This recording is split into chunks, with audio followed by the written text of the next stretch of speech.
इस फिल्म की कहानी एक लड़की की है। कॉलेज जाने से पहले अपना सील तोड़वाना ठान लेती है। इस महान काम को पूरा करने के लिए वो एक अजीबोगरीब लिस्ट बनाती है और इस लिस्ट को पूरा करने के लिए वो क्या क्या कांड करती है, आइए जानते हैं। इस फिल्म का नाम है द टू डू लिस्ट। तो कहानी की शुरुआत होती है एक हाई स्कूल में चल रहे फेयरवेल सेरेमनी से, जहाँ फिल्म के मेन कैरेक्टर ब्रेंडी को 2 शब्द कहने के लिए बुलाया जाता है। उसकी स्पीच सुनकर सभी बोर हो रहे होते हैं। तभी अचानक एक छिछोरी लड़की उसे ये कहकर चढ़ाने लगती है कि तेरा तो आज तक किसी ने संतरे भी नहीं दबाए हैं। ब्रेंडी ने इसका जवाब नहीं दिया। दरअसल उसने पढ़ाई लिखाई में इतना दिमाग लगा दिया था कि वो बाहर के लोगों से सोशली नहीं हो पाई थी। फेयरवेल के बाद हम ब्रेंडी को उसके पेरेंट्स और उसकी बहन एम्बर के साथ देखते हैं। एम्बर अपने पेरेंट्स के सामने ही अपने बॉयफ्रेंड के साथ लवलपाटा करने में बिजी थी। उसी वक्त ब्रेंडी का क्लासमेट कैमरन वहाँ पर आ जाता है और उसकी स्पीच के लिए उसकी तारीफ करना शुरू कर देता है। एक्चुअली वो ब्रेंडी को पसंद करता था। कैमरन ब्रेंडी को अपना दिल का हाल बताने ही वाला होता है कि तभी एम्बर कहती है कि ये तुम्हें लाइक करता है। ब्रेंडी फिर वही बात कहती है जो हमें अक्सर सुनने को मिलता है, हम एक अच्छे दोस्त है, उससे ज्यादा कुछ नहीं। बेचारा कैमरन जो आज ब्रेंडी को प्रपोज करने वाला था, उसका दिल टूट जाता है। फिर वो ब्रेंडी को एक सॉक्स एज अ गिफ्ट देता है। सॉक्स गिफ्ट कौन देता है यार, शायद इसीलिए ब्रेंडी ने उसे फ्रेंड जोन कर रखा था। तभी वहाँ ब्रेंडी के 2 बेस्ट फ्रेंड वेंडी और फियोना जाते हैं और ब्रेंडी को अपने साथ एक पार्टी में ले जाते हैं। रास्ते में ब्रेंडी उन सभी कांड की लिस्ट बना रही थी जो उसे आज करना था। तीनों पार्टी में पहुँचते हैं, जहाँ पर ब्रेंडी की नजर एक सस्ते वरुण धवन पर पड़ती है जिसका नाम था रस्टी। रस्टी की लुक्स और सेक्सी बॉडी को देखकर ब्रेंडी शॉक हो जाती है और जिंदगी में पहली बार शराब पीने लगती है। क्योंकि उसने पहली बार शराब पी थी, उससे कंट्रोल नहीं हो पाता और नशे में वो उल्टी सीधी हरकतें करने लग जाती है। पार्टी में कैमरॉन भी मौजूद था। उसे भी ब्रेंडी को ऐसी हालत में देखकर काफी शौक लगता है। ब्रेंडी के फ्रेंड्स जैसे तैसे कर उसे एक बिस्तर पर रेस्ट करने के लिए लेटा देते हैं। थोड़ी देर बाद वहाँ पर रस्टी भी आ जाता है। वो ब्रेंडी को अपना माल समझकर उसके साथ लवलपाटा करने लग जाता है और तभी ब्रेंडी भी नशे से बाहर आ जाती है। रस्टी को रियलाइज होता है कि ये तो कोई और है और वो ब्रेंडी से माफी मांगकर वहाँ से चला जाता है। ब्रेंडी इस कांड के बारे में अपने फ्रेंड्स को बताती है। ब्रेंडी कहती है कि तुम भी एक अजीब लल्लू हो, तुमने रस्टी के साथ पलंग तोड़ने का मौका यूं ही गवा दिया। तुम्हारी जगह अगर मैं होती तो कब का उसे दिल दे चुकी होती। ब्रेंडी फिर ये ठान लेती है कि समर वेकेशन के एंड तक वो रस्टी के साथ गपागप करके ही मानेगी। अगले दिन से ही ब्रेंडी इस मिशन को पूरा करने में लग जाती है। वो एक वाटर पार्क में लाइफ गार्ड की नौकरी ढूंढने को जाती है, जहाँ उसकी मुलाकात फिर एक बार रस्टी से होती है। रस्टी भी उसी वाटर पार्क में जॉब करता था। उसने जानबूझकर उसी वाटर पार्क को चुना था क्योंकि उसे भी पता था कि रस्टी यहाँ पर काम करता है। दरअसल वो रस्टी की लेना चाहती थी। रस्टी भी उसे उस वाटर पार्क के मैनेजर विली के पास ले जाता है। विली ब्रेंडी को उस पूरे के पूरे पूल को अकेले ही साफ करने को कहता है, जिसे सुनकर ब्रेंडी के पैरों तले जमीन खिसक जाती है। बट वो कर भी क्या सकती थी। पूरा पूल अकेले साफ करने के बाद ब्रेंडी अपने घर लौटती है। वहाँ उसके पेरेंट्स गार्डन में बैठकर ख्याली पुलाव पका रहे थे। ब्रेंडी अपनी माँ से पूछती है कि आपने अपना सील कैसे तुड़वाया था। गाइज, ये सारे स्टंट सिर्फ विदेश में चलता है, आप यहाँ ट्राई करने की कोशिश भी मत करना, नहीं तो फ्लाइंग चप्पल मिलने वाले हैं। इससे पहले कि उसकी मॉम यादें ताज़ा कर पाती, ब्रेंडी के पापा कहते हैं कि तुम्हारी मॉम ने अपना सील फर्स्ट नाइट पे तुड़वाया था। अगले सीन में हम ब्रेंडी के पेरेंट्स को घपाघप के ऊपर फाइट करते हुए देखते हैं। ब्रेंडी के पापा कहते हैं कि हमें ब्रेंडी से इस बारे में बात करना चाहिए। उसकी मॉम कहती है कि हमने इस टॉपिक पर एक बार अंबर से भी बात की थी, क्या फायदा हुआ, उसने 15 साल की उम्र में ही अपनी सील तुड़वा ली। इधर अंबर भी यही बात ब्रेंडी को बता रही थी। अंबर फिर उसे सील तुड़वाने की निंजा टेक्निक बताने लगती है और ब्रेंडी भी पूरी शिद्दत के साथ उसके निंजा टेक्निक को डायरी में नोट करने लग जाती है। अगले दिन वाटर पार्क की ओपनिंग होती है, जहाँ कई सारे बच्चे भी आए हुए थे। यहाँ ब्रेंडी रस्टी को रिझाने की पूरी कोशिश कर रही होती है कि तभी अचानक एक शैतान बच्चा पानी में धक्का देकर उसे गिरा देता है। पूल से निकलते ही उसका हरामी मैनेजर उसे धक्का देकर फिर से पूल में गिरा देता है। तभी वहाँ पर रस्टी आकर ब्रेंडी को पूल से बाहर निकलने में मदद करता है। ब्रेंडी को लगा कि शायद रस्टी को भी उससे लगाव होने लगा है, पर उसकी गलतफहमी जल्दी दूर हो जाती है जब रस्टी भी उसे पानी में धक्का देकर वहाँ से चला जाता है। शाम को सभी के चले जाने के बाद विली पूल की सफाई कर रहा होता है। तभी ब्रेंडी अपना बदला लेते हुए विली को पानी में धक्का दे देती है, मगर तभी वो देखती है कि विली को तैरना नहीं आता। वो लपक कर विली को पूल से बाहर निकालती है और उसे ब्लैकमेल करना शुरू कर देती है। विली कहता है कि तुम प्लीज इस बारे में वाटर पार्क मैनेजमेंट को कुछ मत बताना, उसके बदले तुम मुझे स्विमिंग सिखा सकती हो। ब्रेंडी फिर उसे पैसे के बदले स्विमिंग सिखाने के लिए राजी हो जाती है। इसके बाद ब्रेंडी रात को अपने दोस्तों के साथ अपनी बनाई हुई लिस्ट की सबसे पहले टास्क को पूरा करने निकल पड़ती है, जो कि है फिंगर बिंग। अब कोई भी कमेंट सेक्शन में आकर ये मत पूछना कि फिंगर बिंग क्या होता है। इस टास्क को कम्प्लीट करने के लिए कैमरन के घर जाती है। वहाँ उसके साथ थोड़ी देर चुम्मा चाटी करने के बाद फाइनली वो अपना पहला टास्क कम्प्लीट कर लेती है। अगले दिन ब्रेंडी अपने फ्रेंड्स के साथ पूल में चिल कर रही होती है। तभी वो आज रात अपने लिस्ट के सेकंड टास्क को पूरा करने का फैसला करती है, जिसका नाम है अपना हाथ जगन्नाथ। रात को ब्रेंडी रस्टी को इमेजिन करते हुए अपने मौत के कुएं में हाथ डाल ही लेती है और जब वो बेड पर लेटे हुए उसका आनंद ले रही होती है, तभी कमरे में एम्बर आ जाती है। वो ब्रेंडी से कहती है कैमरन का कॉल आया था। कॉल पर कैमरन ब्रेंडी को अपने साथ डेट पर चलने को कहता है और ब्रेंडी भी हाँ कर देती है, क्योंकि लिस्ट में मौजूद कुछ टास्क को पूरा करने के लिए उसे कैमरन की हेल्प जो चाहिए थी। कैमरन उसे सिनेमा दिखाने ले जाता है।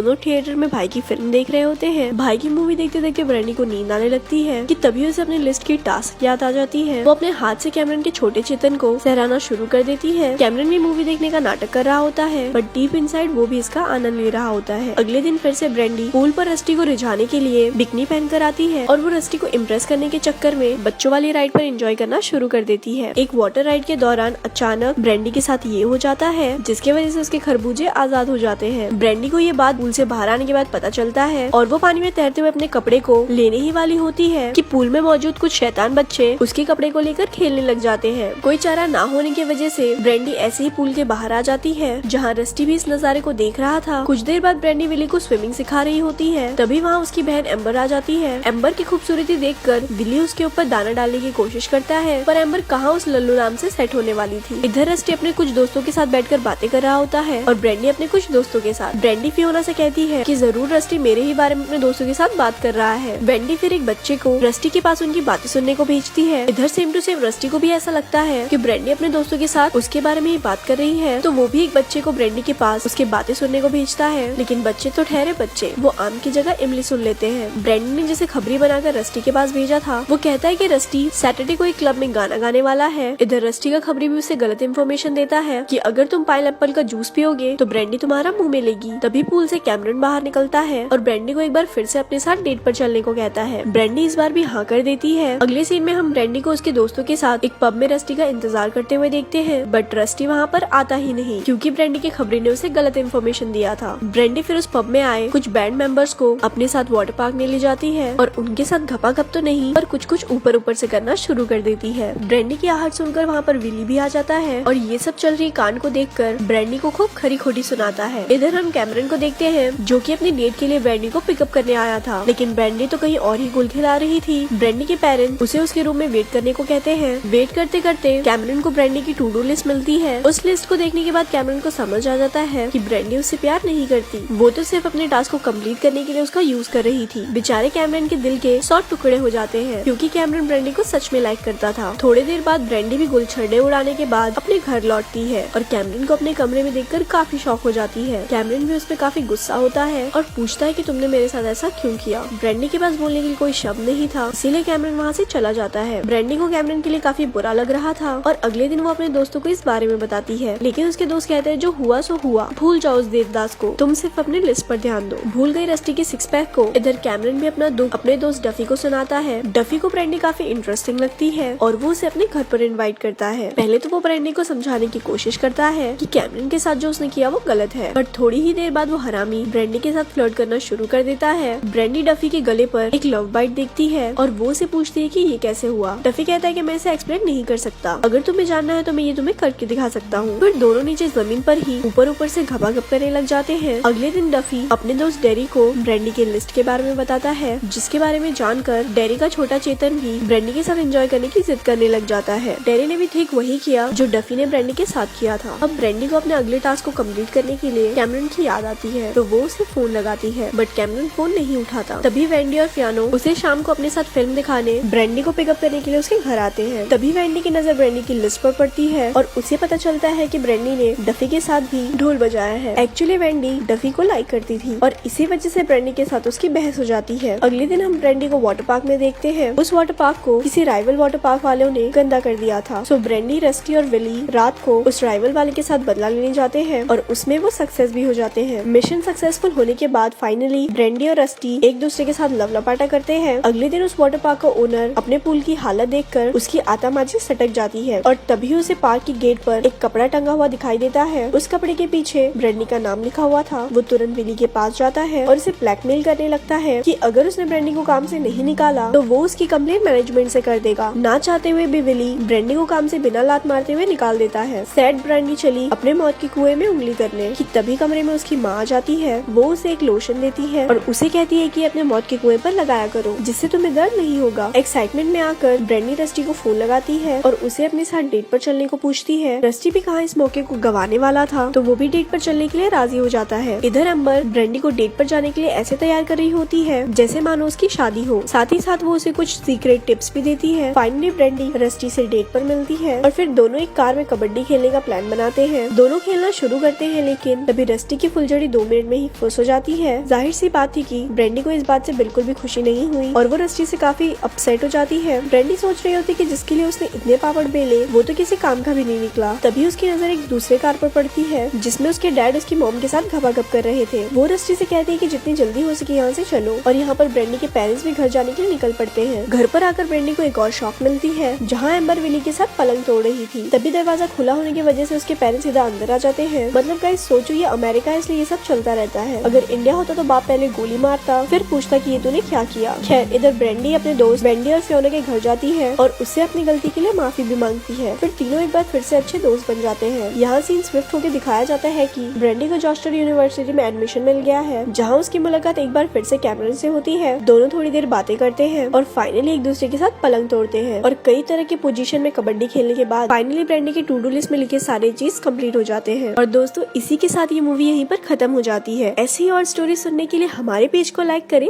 धन्यवाद।